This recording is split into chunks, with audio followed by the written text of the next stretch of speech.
Hello friend, Radhe Radhe. और कैसे हैं आप सब? उम्मीद करती हूँ आप अच्छे होंगे। मैं अंजलि अपने यूट्यूब चैनल कान्हा अनमोल ब्लॉग में आपका स्वागत करती हूँ। फ्रेंड, आज मैं गाने वाली हूँ श्राद्ध अमावस के बहुत ही प्यारे प्यारे मीठे मीठे भजन। अपने पितरों को प्रसन्न करने के लिए और सुख समृद्धि के लिए इस भजन को जरूर सुने। वीडियो अगर अच्छी लगती है तो प्लीज वीडियो को लाइक शेयर कमेंट करना न भूल। एक ही वीडियो में 4 भजन सुनेंगे, तो आइए सुनते हैं प्यारे प्यारे मीठे मीठे भजन। ये कवन पापा सुना हो, सब पितर लोग सुना हो। हंसी हंसी कहे लन कवन पापा सुना हो, सब पितर लोग सुना हो, सब पितर लोग हो। ए पितर हम हूँ त चली गया जी में गया में पिंडा पारब गया में पिंडा पारब हो। गया जी की ऊंची ऊंची सीढ़िया हो, कैसे के हम चढ़ब। गया जी की ऊंची ऊंची सीढ़िया हो, कैसे के हम चढ़ब, कैसे के हम चढ़ब हो। हंसी हंसी कहे सब पितृ लोग, हंसी हंसी कहे सब पितृ लोग सुना हो। कवन तिवई सुना हो, कवन बरती न हो। बेटा धीरही धीरही चढ़ी जइब हो, कुशल चली आइब हो, कुशल चली आइब न हो। हंसी हंसी कहे लन कवन भैया सुना हो, सब पितृ लोग सुना हो, सब पितृ लोग हो। ए पितर हम हूँ त चलीला गया गया जी में पिंडा पारब, गया में पिंडा पारब हो। गया जी की ऊंची ऊंची सीढ़िया हो, कैसे के हम चढ़ब, कैसे के हम चढ़ब हो। हंसी हंसी कहे सब पितृ लोग सुना हो, कवन बरती हो सुना हो, कवन तिवई न हो। ए बेटा धीरही धीरही चढ़ी जइब हो, कुशल चली आइब हो, कुशल चली आइब न हो। हंसी हंसी कहे लन कवन चाचा सुना हो, सब पितर लोग सुना हो, सब पितर लोग हो। ए पितर हम हूँ त चलीला गया हो, गया में पिंडा पारब, गया में पिंडा पारब हो। गया जी की ऊंची ऊंची सीढ़िया हो, कैसे के हम चढ़ब, कैसे के हम चढ़ब हो। हंसी हंसी कहे सब पितृ लोग सुना हो, कवन बरती हो सुना हो, कवन तिवई न हो। ए बेटा धीरही धीरही चढ़ी जइब हो, कुशल चली आइब हो, कुशल चली आइब न हो। कवन पापा चले लन गाया हो, कवन देबू कारेली, कवन देबू कारेली हो। ए राजा हम चलब रौरा संग, गाया हो, गया में पिंडा पारब, गया में पिंडा पारब हो। कवन पापा चले लने गाया हो, कवन दे गो हारेली, कवन देबू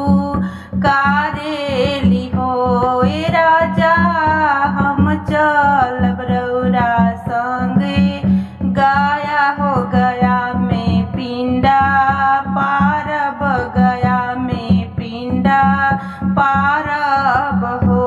ए राजा हम ही सन बरौरा पारब पितर सब आनंद है पितर सब आनंद है हो। कवन भैया चलेलने गाया हो कवन भाभी पुकारेली कवन भाभी पुकारेली हो। ए राजा हम चलब रौरा संगे गाया हो गया में पिंडा पारब गया में पिंडा पारब हो।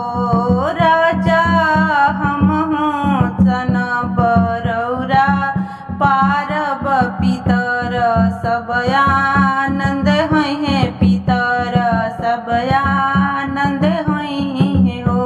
ए राजा हम ही सन बरौरा पारब पितर सब आनंद है पितर सब आनंद है। कौन चाचा चलेलने गाया हो कवन देई पुकारेली कवन देई पुकारेली हो। ए राजा हम चलब रौरा संगवा ए राजा हम चलब रौरे संगवा हो गया में पिंडा पारब गया में पिंडा पारब हो। राजा हम ही सन बरौरा पारब पितर सब आनंद है पितर सब आनंद है हो। कवन ननदोई चल गाया हो कवन देई पुकारेली कवन देई गुहारेली हो। ए राजा हम चलब रौरा संगवा गया में पिंडा पारब गया में पिंडा पारब हो। ए राजा हम ही सन बरौरा पारब पितर सब आनंद है पितर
लागब चौक चढ़ी बैठब चौक चढ़ी बैठब हो सभावा में बैठेला कवन चाचा मने मने झांखेल मने मने झांखेल हो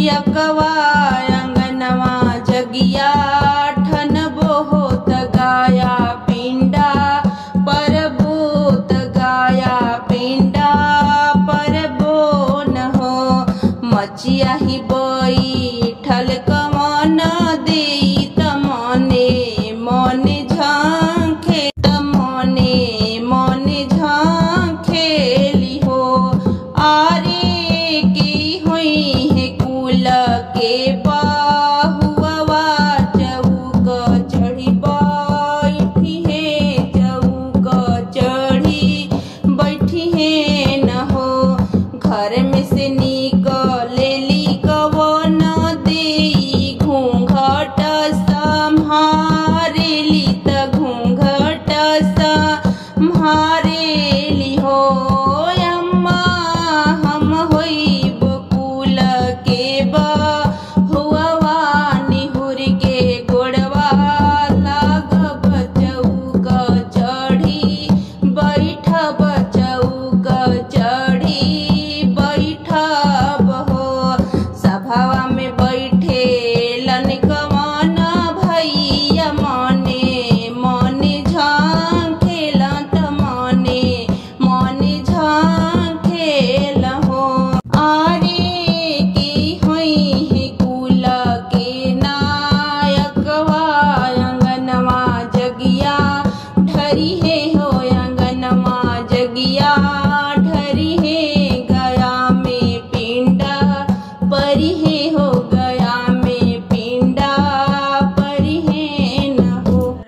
साजी चले लन महादेव गौरा बेला मावेली त गौरा बेला मावेली हो शिवजी तनिए करंथ रोकाव हो त पोथियासु नाव हो त पोथियासु नाव न हो रंथ साजी चले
गाया में जाई गौरा नहईली होत गाया में पिंडा परली होत गाया में पिंडा परली न हो गौरा वही जा करेली पिंडा दान संतान फल पावेली संतान सुख पावेली हो हंसी हंसी कहे सब पितृलोक सुन गौरा देई त सुन गौरा देई न हो।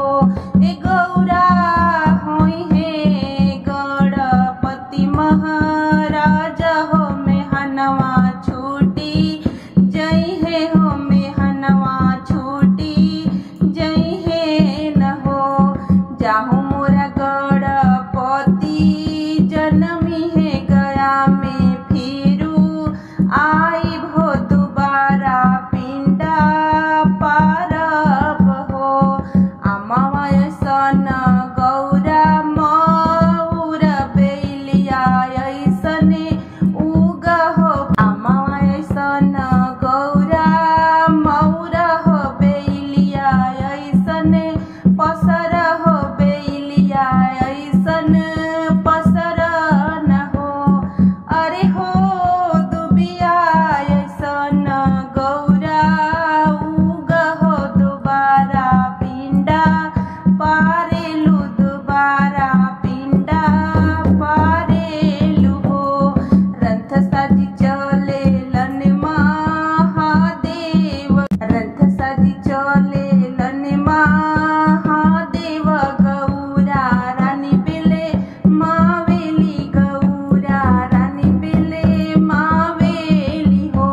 ए शिवजी तनिए करंथ रोकवावत पोथियासु नावहु त पोथियासु नावहु हो।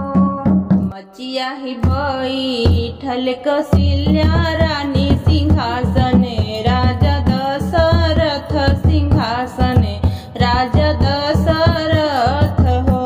ए राजा बेटा जनमवले कवन सुख सुनहु राजा दशरथ सुनहु राजा दशरथ हो। ए रानी बेटा जनमवले बहुत सुख सुनहु रानी कौशल्या हो सुनहु रानी कौशल्या न हो। ए रानी गया ही जाई पिंडा परिहे हो सफल होई जाई सफल होई जाई हो।